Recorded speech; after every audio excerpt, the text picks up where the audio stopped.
सो है गाइस, आज के इस वीडियो के अंदर हम सेंटा क्लॉज की इस वाले रेफरेंस के अंदर कलरिंग करने वाले हैं, वो भी डोम से कलर पेंसिल का यूज करके। और पिछली वीडियो में आपने देखा कि हमने इसके अंदर कंप्लीट आउटलाइन ड्रॉ कर ली थी विद फुल ट्यूटोरियल। और इस वीडियो के अंदर हम इसके फेस, बियर्ड और कैप तीनों पार्ट के अंदर कलरिंग करने वाले हैं और सीखेंगे कि स्टेप बाय स्टेप कैसे क्या करना है। तो वीडियो बहुत ज्यादा इंटरेस्टिंग होने वाली है। Without any time let's get start the video.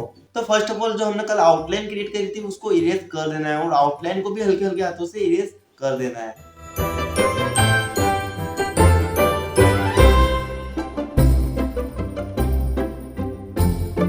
तो गाइस यहाँ पर मैंने ग्रिड को बिल्कुल इरेज कर दिया है और आउटलाइन को बिल्कुल हल्के हल्के हाथों से इरेज कर दिया है, जिसकी वजह से आपको आउटलाइन बिल्कुल भी नहीं दिख रही होगी अब। तो आपको भी कुछ इसी तरीके से ग्रिड को इरेज कर देना है और आउटलाइन को भी इरेज कर देना है।